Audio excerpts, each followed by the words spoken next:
Hi everyone in Algebra 3. I hope you guys all had a wonderful Easter vacation. Welcome back. I'm excited to continue to work with you guys through the rest of this year. I hope you guys were all able to get rest and were able to maybe catch up on some homework. But we're going to get started on your questions on lesson 64. We're going to start on number 1. So number 1, it says the cost varied linearly with the number of workers employed. When there were 10 workers on the job, the weekly cost was $15,000. When there were 20 workers on the job, the weekly cost was $20,000. What was the weekly cost when there were 30 workers on the job? So varied linearly means we're going to use an equation that's like a line because it says linearly. It's going to use the equation y equals mx plus b, but instead of y, it's going to be the cost equals m, and instead of x, it's going to be the number of workers plus b. So this is going to be our general equation. Now they give us that there are 10 workers on the job and the cost was $15,000. So that would be 15,000 equals m times 10 plus b. Then it says when there are 20 workers on the job, the weekly cost was $20,000. So that would be 20,000 equals m times 20 plus b. So these are my two equations. I need to solve for m and b. I'm going to start by multiplying this top equation by -1. So that would give me negative 15,000 equals negative 10m minus b. And that's being added to 20,000 equals 20m plus b. So notice that when I do that, my b's are going to cancel, and I'm going to end up with, so 20,000 minus 15,000 would just be 5,000. And then 20 minus 10 would be 10m. Now divide both sides by 10, would give me m is equal to 500. So now in my equation, I'm going to solve for b. So I'm going to take this 500 and plug it in to solve for b. So I'm just going to use this bottom equation. So 20,000 equals 500 times 20 plus b. Well, 500 times 20 is going to be 10,000. So if I subtract 10,000 from both sides, I'm going to get 10,000 equals b. So now my general equation is going to be this. It's going to be the cost is equal to m, which is 500, times the number of workers plus 10,000. So when it says what was the weekly cost when there were 30 workers on the job, well, I'm solving for cost. I know my number of workers is 30, and I'm just going to evaluate. So I have 500 times 30 plus 10,000 gives me 25,000. So the cost is going to be 25,000. And that would be your result for number 1. Now moving on, we're going to look at number 5. Number 5 says Selby Ann traveled m miles in x hours and then traveled k miles in y hours. She maintained her overall average rate. How long would it take her to travel 150 miles? So for number 5, we have her distance is m and her time is x. Then we have her distance is k and her time is y. Now overall rate equals overall distance divided by overall time. So her overall average rate would be the distance divided by time. So overall rate equals m plus k over x plus y. Now, if I have the distance of 150 equals rate, which is m plus k over x plus y times time, in order to get the time by itself, I would divide or multiply by the reciprocal, which means that my time would be equal to 150 times x plus y over m plus k. And that would be your result for number 5. Moving on to number 6. Number 6 says the little car traveled at m miles at r miles per hour. The little blue car also traveled n miles but at a slower rate of b miles per hour. How many more hours did it take the little blue car to make the trip?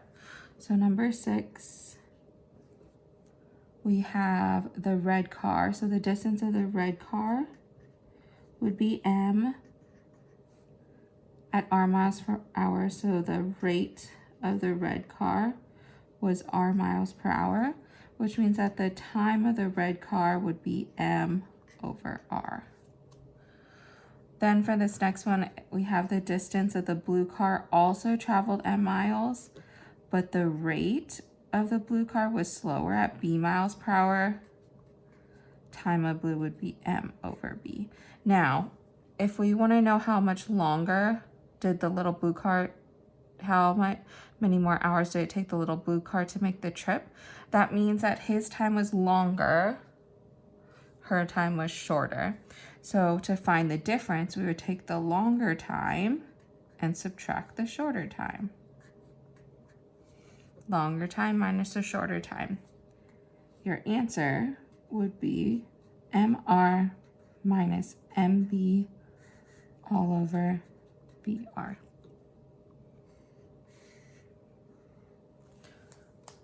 So all that involved was using your distance equals rate times time, and then just finding the difference between the two times. Moving on to number 14. Number 14 is that the data is normally distributed with a mean of 17, standard deviation of 5. Give the range of values that are which approximately 95% of the data lies. So there is a chart you needed to memorize. It was 68%, then 95%, and 99%. The 68 encompassed the mean plus or minus 1 standard deviation. 95% is the mean plus or minus 2 times the standard deviation. And 99% was the mean plus or minus 3 times the standard deviation. So what we're looking for is this range right here. So it gives us that the mean is 17. So that'd be 17 plus or minus 2 times the standard deviation, which is 5. Well, that would become 17 plus or minus 2 times 5, which is 10. So the range would be 17 minus 10, which is 7. And then 17 plus 10 would be 27. So that means 95% of the data points are going to lie between 7 and 27. So these 3 percentages and those equations all need to be memorized. Now moving on to number 15. Number 15, the measurements are 12, 15, 32, 26, 19, 48, 28, and so on. Use a graphing calculator to find the mean and the standard deviation and to find the min, the Q1, median, Q3, and max. Use this data to draw a box and whisker plot. Well, the first thing that we need to do is we need to be able to divide this into 4 equal groups. So I need to count the numbers. So I have 1, 2, 3, 4, 5, 6, 7, 8, 9, 10, 11, 12, 13, 14, 15 numbers. Well, 15 cannot be divided evenly by 4. So I actually can't create a box and a whisker plot with this, but I can find the mean and the standard deviation. So you don't have to do any of the second part. You only have to find the mean and the standard deviation.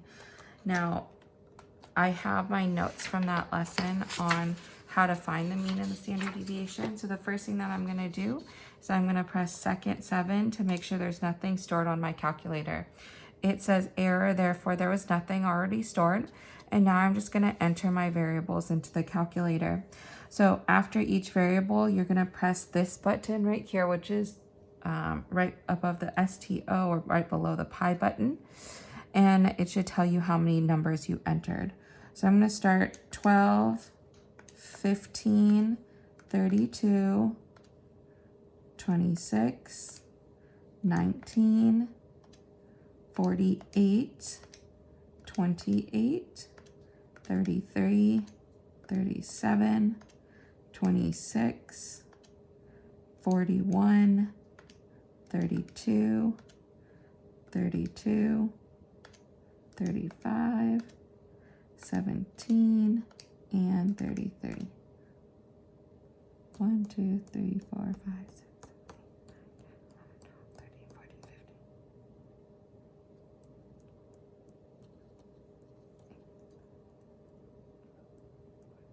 15. Okay, I messed up. So it says n equals 16, meaning I put in 16 variables. There's only 15. So because I messed up, I have to restart. So I'm going to do second 7, which is going to clear my entries. And I'm going to try again. So 12, 15, 32, 26, 19, 48, 28, 33, 37, 26, 41, 32, 35, 17, and 33. So it says n is equal to 15. Now I know I've entered the correct number of entries. Now I need to find the mean. So again, you're gonna press second x squared. Tells me that my mean for number 15, my mean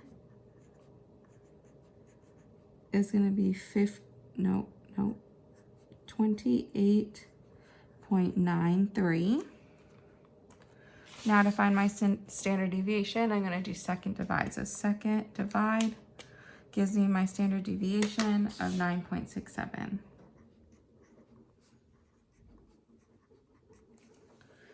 And that concludes number 15 because we can't actually work any further on that problem because again, you would have to be able to split these numbers, the variables, into 4 equal groups in order to do the box and whisker plot by hand. So you actually only had to do 2 things on there, which was to find the mean and the standard deviation. Now moving on, we're gonna look at number 17. Number 17, the first thing I'm gonna do is I'm gonna move the 3 to the other side. So for 17, I have tangent squared theta is equal to 3. I'm gonna take the square root of both sides, remembering that when you take the square root of both sides that you get plus or minus. So I actually have tangent theta is equal to plus or minus the square root of 3. Now for this one, I'm going to separate that. So I'm going to have tangent theta is equal to positive root 3. And then I'm going to have tangent theta is equal to negative root 3. Now I have to go to my chart and I have to decide, well, where is tangent positive? Where is it negative? We should remember that everything's positive in quadrant 1. So I would draw a triangle in quadrant 1. And the T is here in quadrant 3, so I draw a triangle in quadrant 3.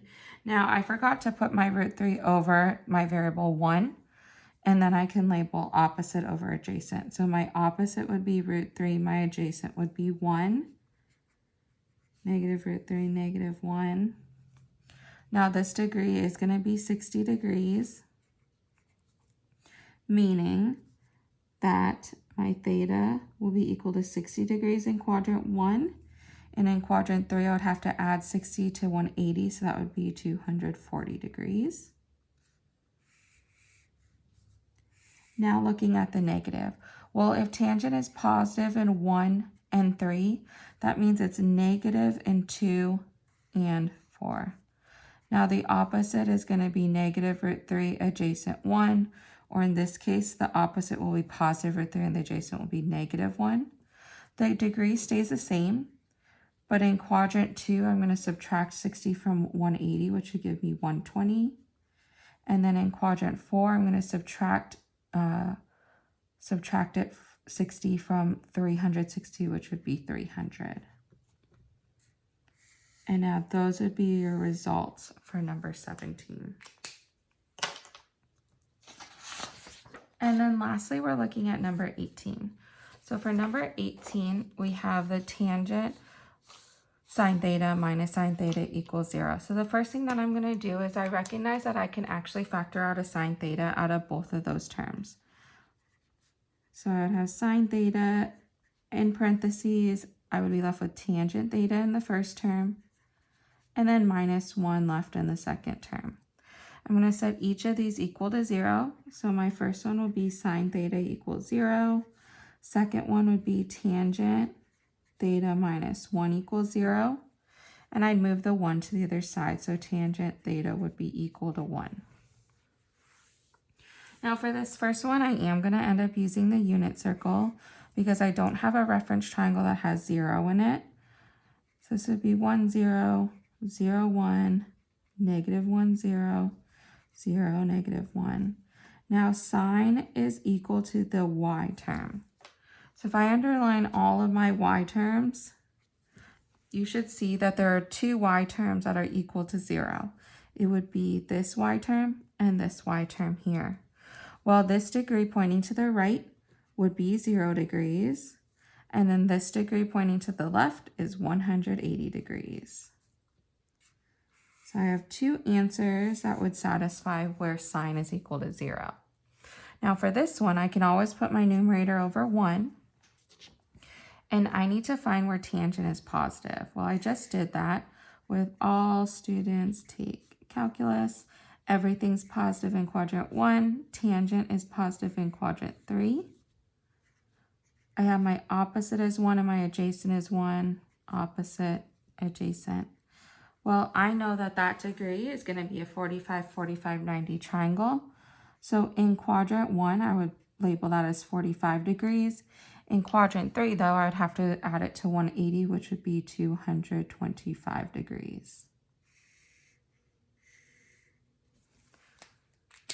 And that concludes your questions from lesson 64. I hope you guys all have a great day. And don't forget to work or to watch your video tomorrow on your new lesson. Bye.